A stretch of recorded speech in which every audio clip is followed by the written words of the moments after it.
I think some of the greatest validation and affirmation can come from a healthy sex life, but also some of the deepest rejection and abandonment can come from an unhealthy sex life. Especially when you're not talking about it, you can read in between the lines of what you think this lack of intimacy is saying. And so a lot of people are struggling with reading in between the lines and not actually having open, honest conversations. Welcome to the Focus on the Family broadcast, helping families thrive. John, this is one topic that most married couples and even single adults are intensely interested in. And it's no wonder why this interview became one of our most popular programs this year. Intimacy between a husband and wife is a critical part of marriage because sex is a gift from God. But in the Christian community, we hardly ever mention it. We hardly ever talk about it.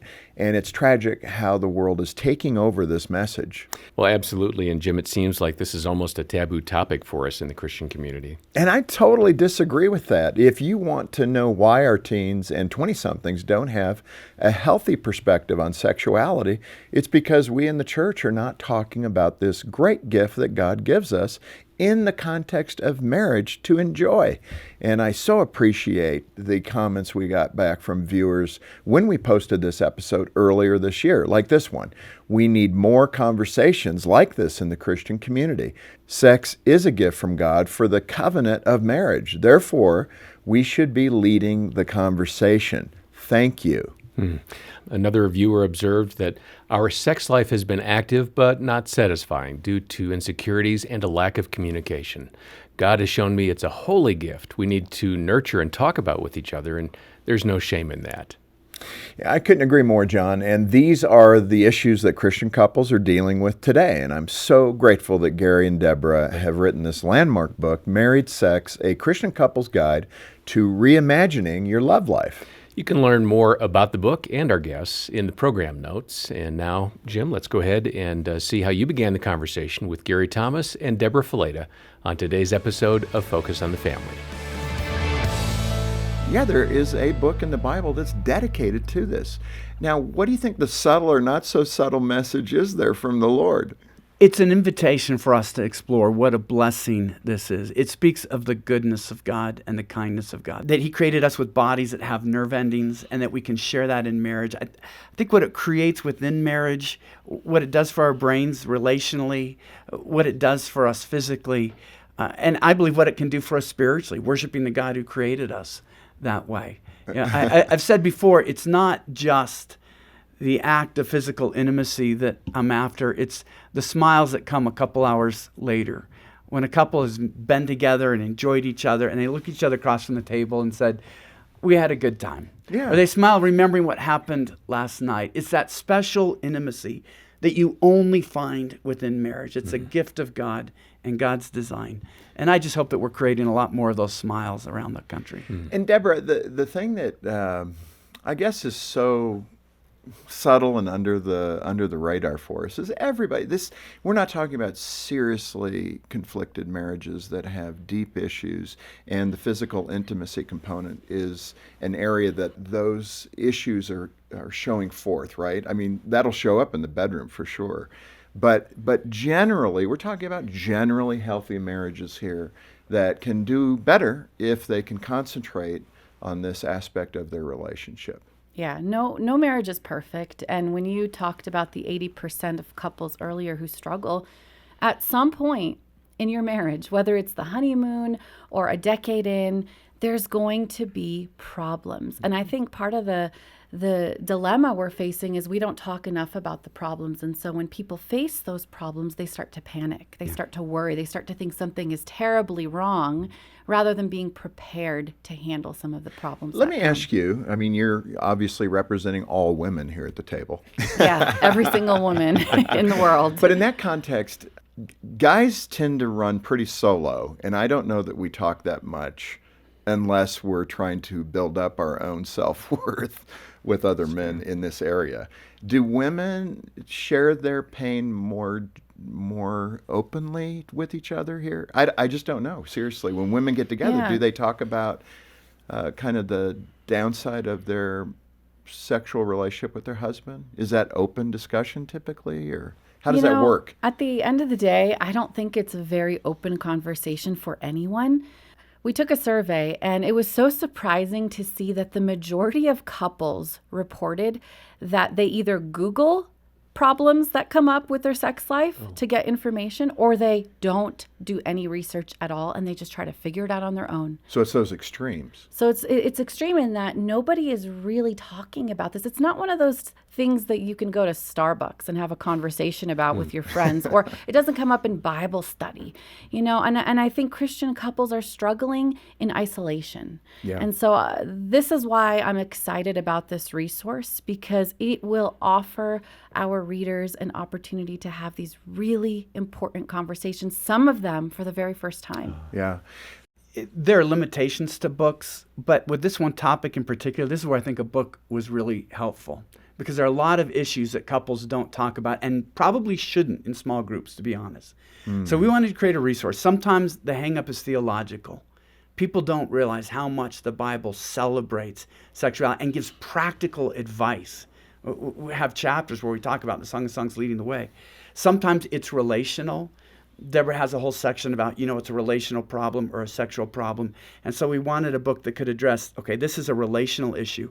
Sometimes it's a physical problem. Sex is a physical act, and there are certain things that you have to perfect and that you can learn from. And sometimes it's just a boredom problem. You've had sex for a long time and you've kind of run out of ideas and you've just fallen into a rut. And what we were able to do by interviewing so many couples, changing the names and making it anonymous, we have just tons of practical ideas where couples have said, this was so helpful, or this inspired us, or this encouraged us, that you really shouldn't share in a small group setting. You don't want to know that about people you're sitting next to. But in this context, we're able to get very specific and helpful. So whether it's theological, relational, physical, or just practical ideas, I think a book is really the form to get this information out there. Well, and that was one of the punches we were going to give, that we're not going to cover all the great content that you have in the book, so people need to get it. And I think people will want to get this, actually. Let me go back to a more general question, though, and that is, you describe sex as both the greatest blessing and the greatest pain that couples can experience in marriage. I mean, that kind of says it all. The joking side of me would say, I think which side generally men would go with and what side generally women would go with. But that, too, is a stereotype. Nothing is that straight any longer in the culture. Even in the Christian culture, it's like an 80-20 rule. And so with that context, why is it both the highest of highs in the marriage relationship and sometimes the lowest of lows? I think some of the greatest validation and affirmation can come from a healthy sex life, but also some of the deepest rejection and abandonment can come from an unhealthy sex life. Especially when you're not talking about it, you can read in between the lines of what you think this lack of intimacy is saying. And so a lot of people are struggling with reading in between the lines and not actually having open, honest conversations about what's going on deep down inside of them emotionally. Yeah. I took a swing a few minutes ago with the idea that difficulties in your intimacy can often start in other areas, and it's simply the symptom.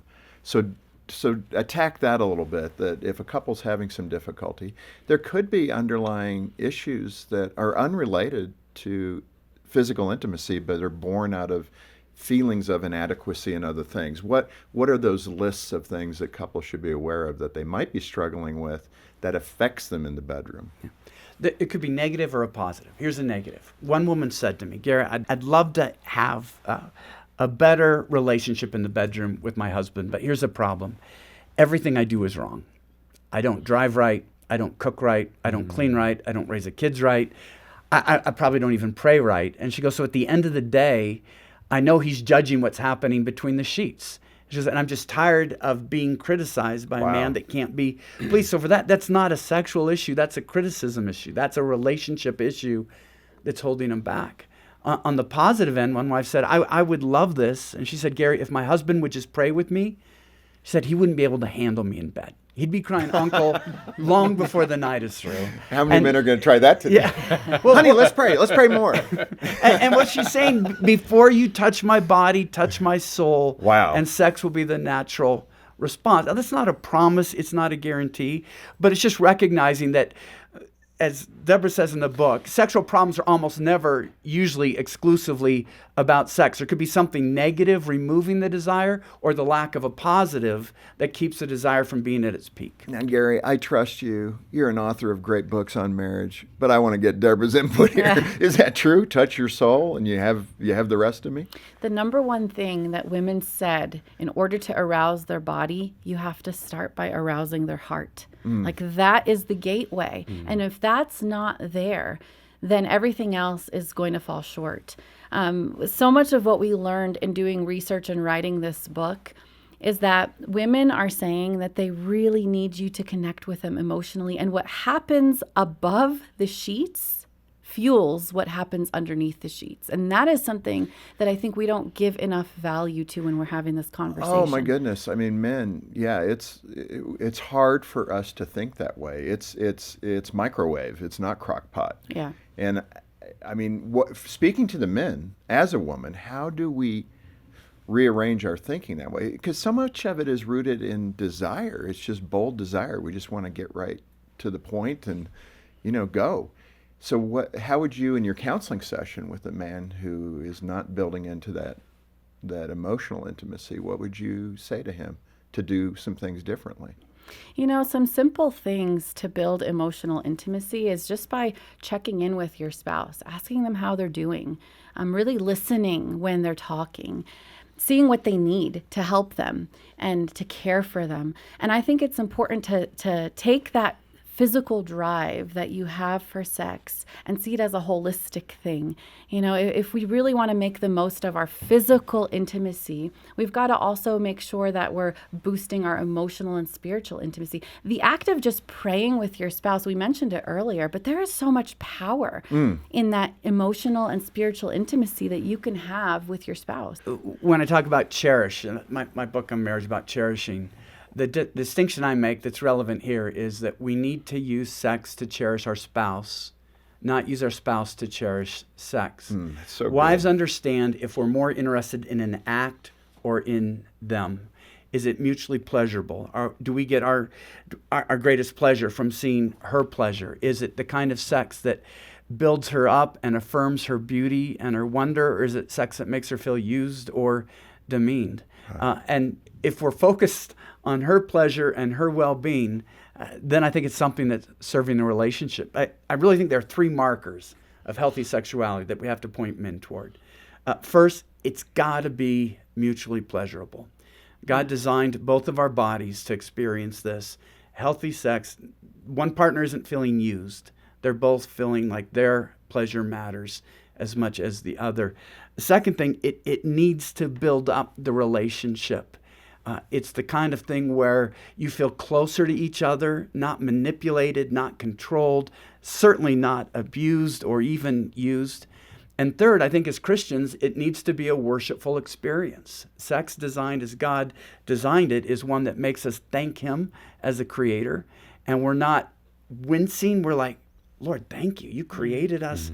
This is your idea. We can celebrate it because of you. So if we both feel pleasure in our bodies, closer to each other, and more worshipful of God, those are the three markers of healthy marital sexuality. And I think every husband needs to aspire. That's what I want to happen every time. Well, this is Focus on the Family with Jim Daly, and we're so glad to have Debra Fileta and Gary Thomas with us, talking about the book they co-wrote called Married Sex, A Christian Couple's Guide to Reimagining Your Love Life. Look for your copy online. We've got the link on your screen, or call 800, the letter A, and the word family. You reference the Song of Solomon or the Song of Songs. What is so important for us to know about the title, Song of Songs? It's an ancient Near Eastern phrase that elevates what's being talked about. Most of the listeners are familiar with God being described as the King of Kings. What does that mean? It doesn't just mean that He's the strongest of kings or the most majestic of kings. It means if you were to put all the kings of the universe together, He's king of those kings. He's different in kind. And so here you have the Bible dealing with the subject, saying there's no other song like this one. Now, it's pre-Christ, which I think is significant, but when it's looking at all of the Old Testament songs, you could have the Song of Deborah, the Song of Moses, the Song of David. The Song of Songs, unlike any other song, is a song that celebrates the sexual relationship between a husband and a wife. And when we think about what it does, the spiritual analogies, what it does to our brains in the relationship to keep bonding us toward each other, what it does to remind us that we are physical beings created with bodies that have nerve endings, and that we can literally create humans that share our DNA, co-creators with God. It's astonishing what physical intimacy represents. And the Bible says that just in the title of the book. You don't even have to get into the verses where it's saying we don't need to be ashamed of this.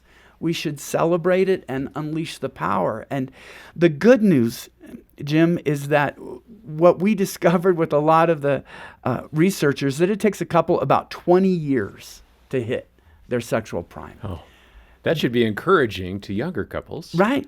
Because it's not just about the physical act, which you can master in a little bit of time, but it's a relational thing. It's a spiritual thing. There's a lot of dynamics. They can rediscover the value of this act for their marriage. They can realize in a whole new way, with a little thought, a little understanding scripturally, relationally, physically, and then with some tips, this can be a whole new element of marriage. It could lead to a whole new marriage. Well, and again, that begins to describe what Paul called, the Apostle Paul, this mystery. Yes. Right? He wrote about it as a mystery, the way a man is with a woman. I just find that very interesting, that there is something deeply spiritual.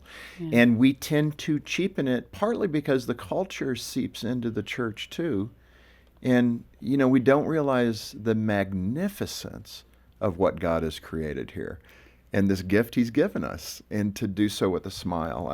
And I know there's pain in all of that. And again, we're speaking to those couples where if we can just make a couple of degree change in our attitude, it will change your physical intimacy relationship. And that's our goal here. If you have deeper problems, we want you to call us and talk with us. Those challenges need to be met head on, and we do have counselors to help you there. One thing I found disheartening is how many people we've heard from who don't have that biblical view of sex. In fact, one woman said to me, I was shocked to see that sex is so celebrated in the Bible. And if you think about it, some people come from cultures where sex isn't really talked about as a biblical thing. And all they hear is, don't do it before marriage, don't do it before marriage, it's bad, stay away. And then all of a sudden, somehow they're expected to shift that mentality in marriage, and they really struggle with that. So it was beautiful to be able to shine the light on how biblical a healthy sex life really is. Yeah. Well, you've opened that door, and I was going to ask this question a little later, so I'll ask it now. I mean, that's, I think, one of the great difficulties in the Christian community. And I've talked to my wife, Jean, about this. You have that self-expectation of, I'm going to save myself, which is exactly the right idea. Right. We don't want to suggest that you need to experiment or any of that. You want to save this until you're married. This is God's plan, his wedding gift, as I call it with my own boys, and it's something you keep wrapped until your wedding night. And yet at the same time, I think especially for Christian women, to try to make that leap from no, no, no to yes, yes, yes.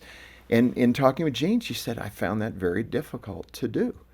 And I think a lot of women are in that place, and probably some men too, that are trying to bridle that appetite. And then we start marrying later, and now the bridling of that appetite is even more dangerous, really. So speak to that attitude, first for the women, and maybe, Gary, you can speak for the men, but how do we flip that switch and all of a sudden emotionally, intellectually, physically embrace, wow, okay, I get to cut loose now with my husband. Right. I know so many people are feeling stuck in that because of the things they've heard, the things they've learned.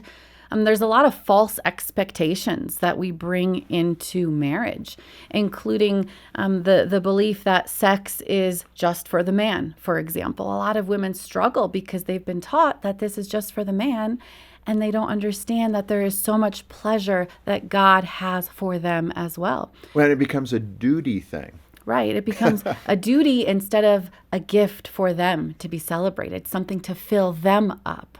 And so I think having conversations like this begins to change the narrative, begins to help us understand that it's a gift for a reason. And there are so many blessings that come on the other side of marriage, blessings and gifts to be enjoyed. But I think we're not having enough conversations to help people understand that. Right. Now, I could imagine a guy who hears this today, talks to his wife over dinner tonight and says, honey, I was listening to Focus on the Family. They said sex was a gift. She will say, yeah, what man told you that? So it is important, and it's the right thing. How do we see this as a gift? And in addition to that, you have something, and I'll get to you in a minute, Gary, to give the male response there, but the sexpectations. It's a play on words, obviously, but what are those sexpectations? You know, sexpectations are the beliefs that we have going into marriage about what sex will be like. And many times those beliefs are actually wrong or rooted in unhealthy things. Think about how Hollywood shapes our expectations of what sex is going to be like. You know, it's quick, it's easy, it's clean, and you're snuggling at the end of the night. Totally There's no natural. regrets. It just comes so naturally. And then when you get into marriage and it's not like that, or you're not always in the mood, or you're struggling sometimes, or it's not working the way that you thought it would work, you really start to struggle because now you're trying to align your reality to these false expectations. Other false expectations that we bring in are a result of our past. Maybe we've got wounds from abuse. And sex is actually a painful thing, you know, painful emotionally or even physically. And now we're coming to marriage and we're trying to align our reality with these false expectations. So I suggest that instead of aligning our sex life to the false expectations, we start rewriting our expectations. We start aligning them to the healthy biblical truth of what sex is and what it's supposed to be like in our marriage. Yeah. We have a chapter called Sacred Simmering, where the Bible not only says it's okay to think about the sexually desirable qualities of your spouse, it celebrates it. Researchers have talked about simmering for some time. Simmering is the notion that it's difficult to go from ice cold to red hot. And so if you simmer, if you know physical intimacy is going to happen that evening, you start to get your mind ready. And what's amazing to me, 3,000 years ago, the Bible has a woman thinking about the sexually desirable qualities of her husband, and the man thinking about that with his wife, which tells us thinking about your spouse that way, it's not lustful, it's not condemned, it's actually prescribed in the Bible if it's your spouse. Now, there's a difference we know just from brain science that for guys, initial sexual arousal often is in the limbic portion of our brain, so we do tend to be more physical. Deborah will tell you, for women, it's often in the neocortex. If the guy has been kind, the relational quality, he's good with the kids, that often actually is a better way for a wife to simmer than for guys often thinking about things they enjoy about their spouse. This is all on a spectrum. No man is alike, no woman is alike. But I love that the Bible is celebrating, hey, get your mind in gear.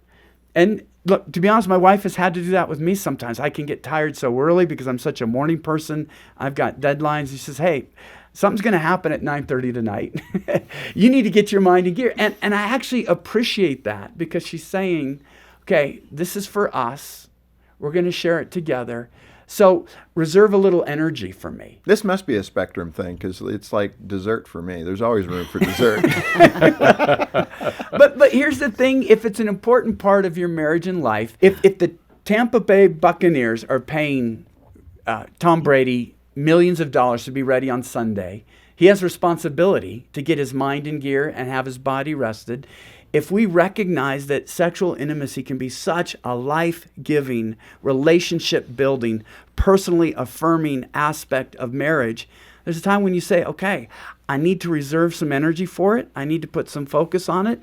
And I want it to be something that I can bless my spouse with. So that this is a blessing, not a burden in our marriage. That's how God designed it. Deborah, I appreciate the fact in the book you talked about your honeymoon, your wedding night. And I want to do a book. Maybe we could do this one together, a collection of terrible wedding night stories, which Jean and I have one as well.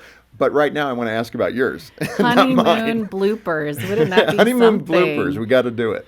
We have these expectations that sex is going to be magical on the honeymoon night, and especially because many of us wait for sex. And we assume that just because we wait, it's going to be great. Perfect. Right? But that is a wrong assumption, because we don't wait because of what it will do for our honeymoon. We wait because of what God is doing inside of us and the character he's building inside of us through the waiting and the obedience. But going back to our honeymoon night, let me just say our expectations were very wrong, because getting part A into part B was a lot more complicated than we thought it would be. So we decided to use this ice hot lubricant.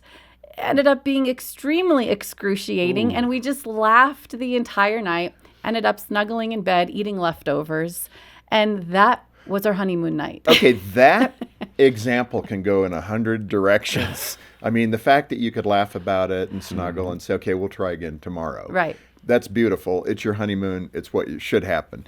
What about the couple in that circumstance? I mean, where, now we panic, and the Right. guy's really upset. I've worked with a couple just like that, where the honeymoon didn't go as expected. The husband got really upset and stormed out of the room. I mean, talk about a disappointing wedding night for both of them. And to go in with the expectations that it's going to be perfect and problem-free sets us up for major disappointment. But we've got these unhealthy and untrue expectations throughout the entirety of our marriage that come up in different parts of our sex life. And that's why it's important to get our expectations in a healthy place. Yeah. Let me start with some of the brain science. I think that's really intriguing. And for example, you state that men have 2.5 times, this is like a duh to me, but men have 2.5 times more brain space devoted to their sex drive than women. And all the women said, yep, that's right. But frankly, I'm not surprised by that, obviously. So how do we navigate that difference? And do you think God has a sense of humor in this? Is this why he did it? He said, watch, this is going to be really funny. I'm going to give one of them 2.5 times more capacity to think about it, and the other one 2.5 times less, and let's see what happens. The wonderful thing I think about this is that God doesn't use a cookie cutter to create men or women. We're all different. But what I found so helpful, and where we got into the brain science, is that I find a lot of husbands approach their wives thinking, this is what I would like, therefore this is what she would like. Mm-hmm. And the wives approach the husbands, this is what I would like, therefore this is what he would like. So that's why we have 3 chapters, what gets him going, what gets her going, and what gets you going. And that last one is you've got to explain it to your spouse, because your spouse has a different brain and body than you do, whether it's because of brain science or because his mother dropped him on his head when he was a year and a half. Let's not go there. The fact is, they're different than you. Different things create arousal. Different things create satisfaction. Different things create pleasure. One of the things that was surprising to me, and I'd been married over 30 years, that a woman's skin can be up to 10 times more sensitive than a man's. And we wonder, why are women more into foreplay in general? Well, it feels better to them, but it also helps women understand why guys often say their touches are too light. Or women might say, your touch is too firm. So it's really for us a book about questions more than answers. We present, this is how researchers say most men operate, or the spectrum of where we lean, so that you can say, is this true for you? Is this not true for you? Because it's difficult to talk about this. It's almost universal. I don't know that anything is universal, but this is close, that it's easier to have sex than talk about it. And so we have a section, Debra as a counselor just relates, here's some suggestions for when to bring it up, what to avoid, where to go. But to look at the whole book as conversation starters, that couples can read through it together, pause, and get to know each other. Because we really do believe that when you start to grow in this area, it feeds every aspect of your marriage, and it has benefits in so many different arenas of life. Yeah, and Debra, I want to be cautious here, because one of the feedback loops that we get here at Focus will be women that feel a certain amount of guilt because we're talking about this freedom in Christ and this is what we should be enjoying, and they deeply struggle with making that step, and it doesn't come with that great joy. Right. And we mentioned it a moment ago, and I want to ask a little bit further here on that obligation feeling, because perhaps the brain wiring and their desires chemically, it's just not as high. Right. And so their husband's thinking about it more often, maybe probing, saying, hey, is tonight going to be a good night for us? And she, yeah, fine, okay. It's that kind of reaction. How does she get over that difficulty of embracing it for something that is good and not something that is bad? I mean, this is the $1 million question right here. Yeah. And how do men become more sensitive? I don't want to let us off the hook to where we understand that she's just not thinking the way we're thinking. Like I said a moment ago, I love dessert. I mean, I'm never too tired. So how do we manage that together, and how can we encourage our wives to, whatever, okay? Yeah. First and foremost, I think women need to really understand that it shouldn't be the norm to have that type of reaction towards sex. I think sometimes culture makes it seem like that's the norm. Even comic strips or comedies on TV, they make it seem like it's always that reaction of, oh, no, thanks, I have a headache tonight, I don't really feel like it. That shouldn't be the norm, and that's not God's intention for intimacy in marriage. So if that's the norm in your life, I think the next question is why?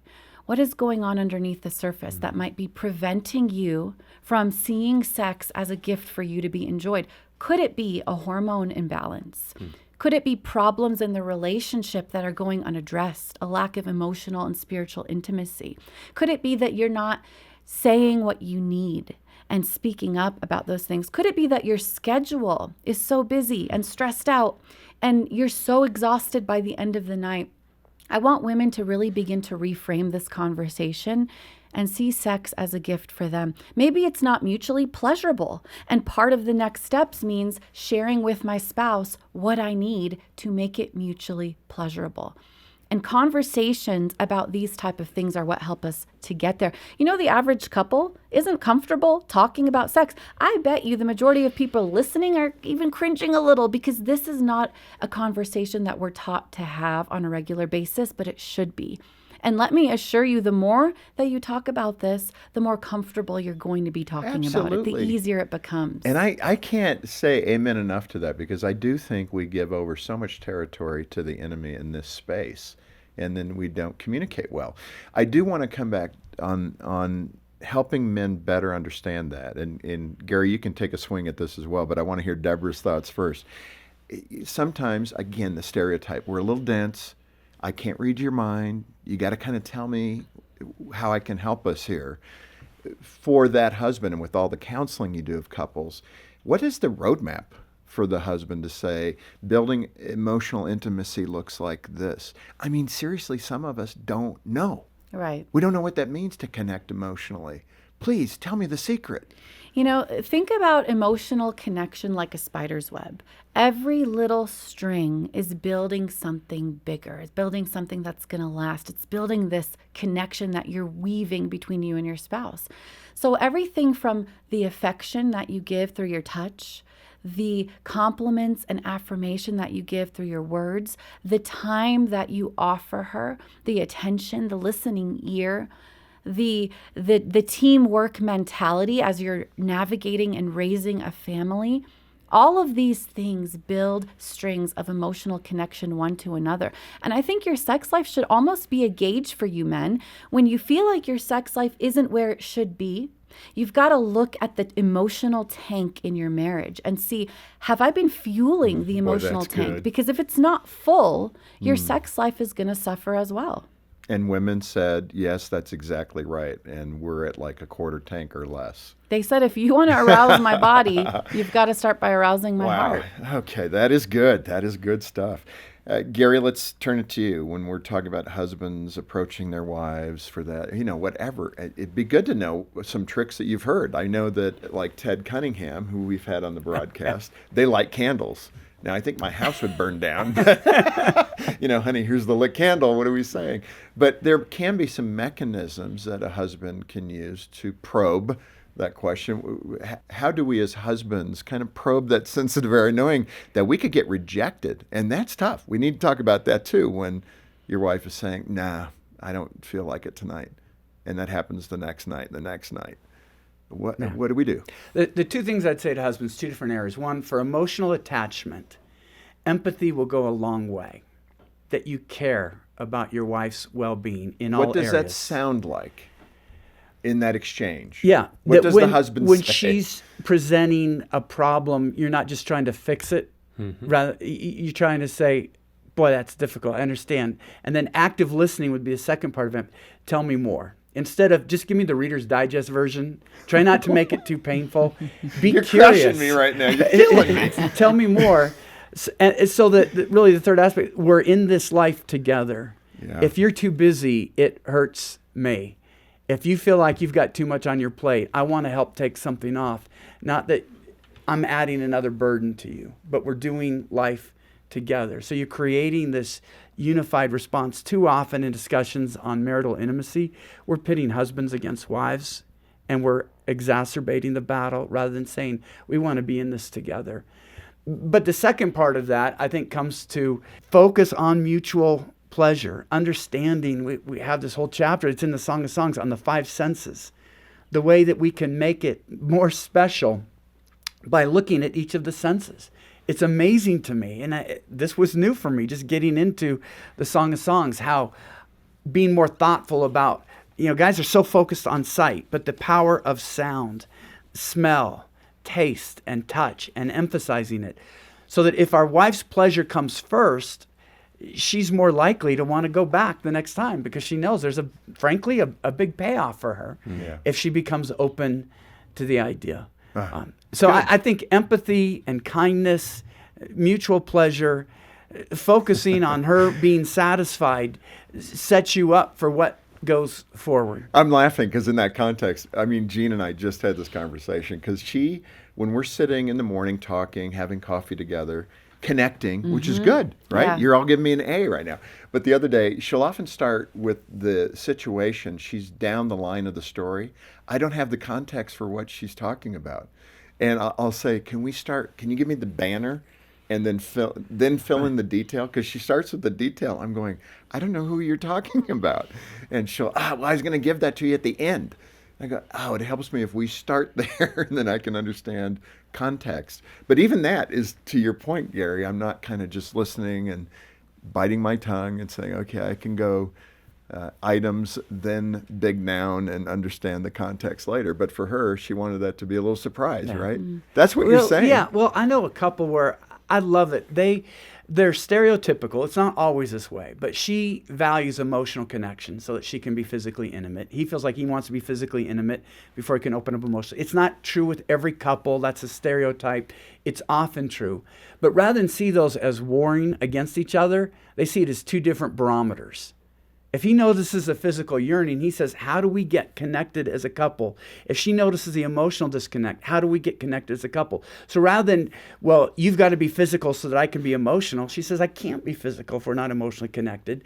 And he says, it's difficult for me to be emotionally connected if we're not physically connected, because they both value connection. Emotional attachment is what they both strive after. They see it as two different warning lights. We don't want to let this go on too long, and then deal with the underlying issues. That doesn't mean, okay, we got to have sex or we got to have a deep talk right now. It's what's happened. In their case, it was, are we too busy? Have we not done the check-ins? They like to do morning check-ins and then weekly check-ins. Deborah and her husband, John, often do weekly check-ins as well. But it's looking at it rather than selfishly, okay, how can I get my need met? It's a barometer. Okay, we're not connecting as a couple. It's not healthy that either of us are living long-term with unfulfilled desires like this. So how do we get reconnected jointly, not one against the other, but both and? Well, we're talking about connection and intimacy across many realms of the marriage relationship today on Focus on the Family. Your host is Jim Daly. Our guests are Gary Thomas and Debra Fileta. They've written a book together called Married Sex, A Christian Couple's Guide to Reimagining Your Love Life. Look for your copy at our website. The link is on your screen, or call 1-800, the letter A, and the word family. Let's move into some of those common problems, which again is meant to be helpful. So that if you're identifying with one of these, that would be the trigger to say, okay, I need to get the book, get in touch with Focus, get a hold of a counselor. And that's our intention, to move you along into a healthier continuum. That's the goal for all of us. Let me go back to that disappointment, and maybe with the couples that you're counseling with, Deborah, you can give us some insight here, where it's that regular pattern of husband probing, wife rejects. Husband probes, wife rejects, and that pattern goes on. And there may be connection, physical connection, whatever that, once a month or twice a month, but it's more infrequent than what would probably be healthy. And everybody struggles with that number, right? To get to that question, Jim, what's a normal sex life look like? And maybe you can weave that in. But the point of it is the rejection, because when that happens, men turn to anger, and they don't know how to manage that rejection perhaps, and they need to work on that. So just as a common problem right there, how do you manage not connecting and not taking that personally? Yeah. So one of the number one problem spots that come up in marriage is a difference in desire. Oftentimes I'll have each person in the marriage write down the number that they would like to have sex per week. So the husband writes down a number, the wife writes down a number. What's interesting is most often the numbers aren't that far apart, and so it begs the question, more than how many times do we want to be having sex? The deeper question is why? Why is this the number of times I want to be intimate in my marriage?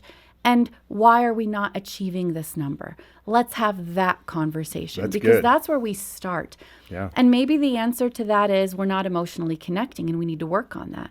Maybe the answer to that is our schedules are just too full and we don't have the time. We're not prioritizing it. For each couple, the why is going to look a little bit different. But in order to get on the same page, the why is the most important thing to ask. That's the root that we have to get to in order to solve that problem.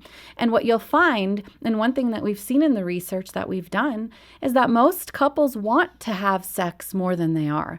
They're just not sure how to get there, and they're not having conversations about it. No, that's good. And it would indicate something is not quite as healthy as it needs to be. Anything you want to add to that, Gary? I mean, stress is part of it. Work stress, you've kind of alluded to that for yourself. One thing that's helpful is just to understand the different ways our brains operate. And this isn't a male-female thing. This is just different brains. And researchers have used different terms. One is responsive desire and one is spontaneous desire. And as you've described yourself, Jim, you're clearly spontaneous desire. You don't need a reason. It doesn't matter what's going on in your life. It doesn't matter if you're tired. If the thought is there, you're open for it, right? Sure. Responsive desire means somebody literally has to allow themselves to be, in a wanted way, consent is paramount, physically stimulated before their brain desires more intimacy. And some people might recognize this if it never really seems like a good idea, but maybe they decide just to, be nice to their spouse or something. They get done and say, why don't we do this every night? It's just responsive desire. Their brain doesn't really kick into arousal until physical stimulation happens. Now, your brain isn't your fault. One brain isn't better than the other. It's just the person who has spontaneous desire can't expect his or her spouse to not operate the way their brain operates, and they might initiate more, and they shouldn't take it personally. But the one who recognizes their responsive spouse says, how do I guard against that immediate, not now, but maybe? Now, again, in context, you always have the right to say no. But you also realize the way that your brain operates, you might really desire it if things go along. And so maybe can be a very healthy word in marriage. You can say, well, we can cuddle a little bit, we can kiss a little bit, maybe something happens, maybe it doesn't. There needs to be a climate of safety and security and each other respecting each other. But often it's just respecting that we're making love to someone who has a different brain, a different pattern of arousal, and celebrating that and appreciating that and figuring out how do we make that work to serve the relationship, not just my desires, but our mutual relationship, to have a mutually pleasurable sexual experience. Let's hit some of those big themes that we haven't been able to cover. And again, people, if this is touching a need in your own life, get a copy of the book and we'll give you the details to do that in just a minute. But those big themes, Deborah, coming back to the idea that physical pleasure is good. It is good. God is okay with it. It's not something to be shameful of, but something to embrace. Take a swing at that one. Yeah. When you feel like your marriage is doing well emotionally and you're at a good place, I just think of the average couple who's got kids and there's so much going on in their life, and all of a sudden the kids start becoming the forefront of everything that they do. Kid-centric marriage, and their intimacy and their sex life kind of takes a back seat. Those are the couples that we want to focus on. We want to remind them that when you prioritize one another, when you prioritize the intimacy in your marriage, when you prioritize your sex life, you're actually helping your family, because a connected mom and dad, a connected couple, overflows good things into their children's lives, into their family's life. When you're filled up emotionally and sexually, it overflows into your ministry. It overflows into your life in so many ways. And so there's a benefit and a blessing. And God knows this. This was his plan. We're not coming up with this stuff. Biblically speaking, God knows that a healthy sex life goes hand in hand with a healthy marriage. And just understanding that is a milestone, I do believe. We had a couple that just was encouraging, where before they had kids, they would have these long drawn-out sessions, and they really remembered gourmet intimacy experiences. And then they were at a place where they had 3 or 4 kids, and she said, I feel like I'm being pawed all day, and we'd look, okay, turn up the TV. We've got 10 minutes. Let's just go take care of it. She goes, because I just needed that release. But after a while, she said, I realized it wasn't serving our marriage. That there's a place for quickies in marriage, but they likened it to fast food. You're not hungry, but it's not really nutritious. It's not nurturing. And they realized we need to take a step back. We need to create some of those gourmet experiences that we'd just taken for granted. And that's what I love about the whole idea of married sex, the way that God designed it. There's so many different forms. There's a place for quickies. There's a time for fun sex and sensuous sex, athletic sex, or just those gourmet experiences. And they all serve the relationship in a different way. But taking a step back, and just as you say, my wife every day, have you gotten your 7 servings of vegetables in? Has our relationship gotten our emotional connection in? Have we gotten our sexual connection in? Have we gotten our spiritual connection in? Recognizing what does our relationship need, and recognizing that sex can be a big part of it, but not just sex, different kinds of sex that reaches each spouse in a different way. And I think it brings us down, and I love those summaries, to this last question, and then we're done, and we can all breathe easier. But again, this is awesome. I'm so grateful to you writing the book and being here with us. But let me ask each of you to describe what the ultimate goal of a good and godly sex life is. And for example, you encourage husbands and wives to keep learning all they can throughout their lifetime, throughout their marriage, to do this better and better. So kind of hone in on what we're aiming for. If I had to put it in one sentence, I would say that a healthy sex life is more about relationship than about release. And what does it look like to use sexual intimacy to build the relationship? When sexual intimacy is lacking, what does that tell me about the relationship and what we need to work on? So when we can keep that front and center, I think it'll really help us in navigating this conversation. Gary? I mentioned this yesterday. I believe it's mutually pleasurable. It's personally affirming. I feel valued. I feel cherished. I feel closer to you. And I believe it's spiritually energizing. It leads us closer to the God who created us and who created the act, who created marriage. So that when we appreciate each other, we appreciate the fact that we're created with bodies and we can enjoy each other and we can worship a God because of it, I think we're going to a special place. And that's how we concluded our Best of 2022 episode of Focus on the Family with Gary Thomas and Debra Fileta. We've been talking about their book, Married Sex, A Christian Couple's Guide to Reimagining Your Love Life. And we certainly encourage you to get a copy of that from us here at the ministry. Contribute to the work of Focus on the Family. Donate today, and we'll put this resource into your hands. And we know it's going to be beneficial to your marriage. You might want to get an extra copy for a friend as well. Our number is 800, the letter A in the word family, or check the program notes for full details.